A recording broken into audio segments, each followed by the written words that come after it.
Napoleon Bonaparte's 15-year reign cost continental Europe over 2 billion francs in military expenditure, reshaping European finance through unprecedented taxation and debt. In 1799, when Napoleon seized power through the coup of 18 Brumaire, France faced bankruptcy. The Revolutionary Wars had drained the treasury. Public credit had collapsed. The assignats, revolutionary paper currency, had become worthless. Napoleon inherited a nation that could barely pay its soldiers. Yet within 15 years, he would field armies across an entire continent. The financial machinery Napoleon constructed was ruthless in its efficiency. He centralized tax collection under the newly created Bank of France in 1800. Every franc was accounted for, every province paid its share. The old tax farming systems were abolished. Direct taxation replaced corruption.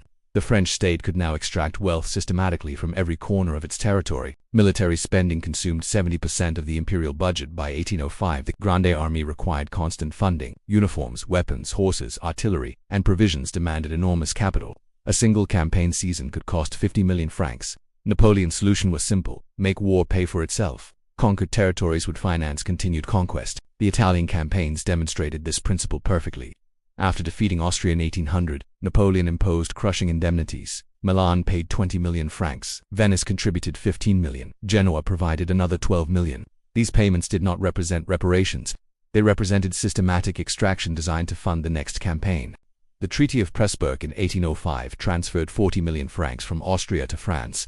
The Treaty of Tilsit in 1807 imposed 100 million francs on Prussia. These were not symbolic payments. French commissioners arrived with detailed accounting systems. They seized gold reserves, confiscated artworks, and dismantled local treasuries. Conquered nations became financial provinces of the French Empire. Napoleon's continental system, established in 1806, transformed trade into economic warfare. British goods were banned from European ports. The objective was to strangle British commerce and force economic submission. But the system also generated revenue. Customs duties increased dramatically. Smuggling created opportunities for state confiscation. Every intercepted British shipment enriched the imperial treasury, yet the system contained fundamental contradictions. The blockade harmed France's allies as much as Britain. Russian merchants lost access to British manufactured goods. German states suffered from collapsed trade networks. Spanish ports watched their economies deteriorate. The continental system generated resentment alongside revenue. Financial extraction bred political resistance. The Spanish campaign revealed the limits of this financial model. Beginning in 1808, the Peninsular War became a financial hemorrhage. French armies controlled major cities but not the countryside. Guerrilla warfare prevented systematic taxation. Supply lines stretched across hostile territory. Instead of funding itself, Spain drained the imperial treasury at a rate of 150 million francs annually. Napoleon responded by increasing pressure on satellite states. The Kingdom of Italy paid 60 million francs yearly. The Confederation of the Rhine contributed 40 million. The Grand Duchy of Warsaw provided 15 million. These territories existed primarily as financial support structures for French military operations. Their economies were subordinated to imperial requirements. The Russian campaign of 1812 demonstrated catastrophic financial miscalculation.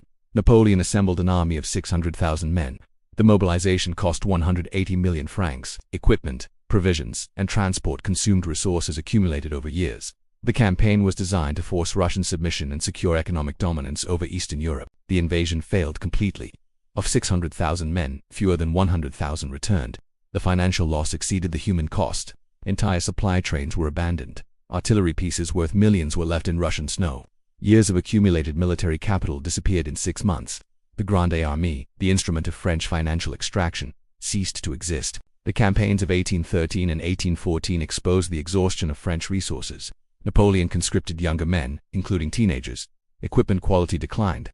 Cavalry horses were requisitioned from farms. Artillery shells were rationed. The financial system that had sustained 15 years of warfare could no longer support basic military operations. France fought on credit it could never repay. The final accounting reveals staggering costs. France spent approximately 1 billion francs on direct military expenses during the Napoleonic period. Conquered territories paid at least another billion through indemnities, taxation, and confiscation.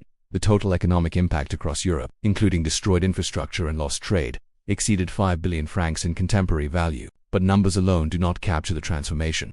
Napoleon demonstrated that modern warfare required modern finance. Tax systems, central banks, and systematic accounting became essential instruments of power.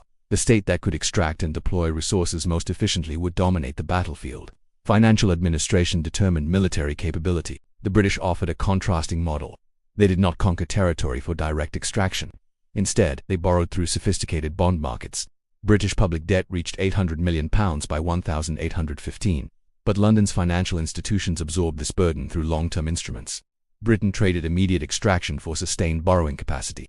Two financial systems collided across 15 years of conflict. After Waterloo, France faced complete financial ruin.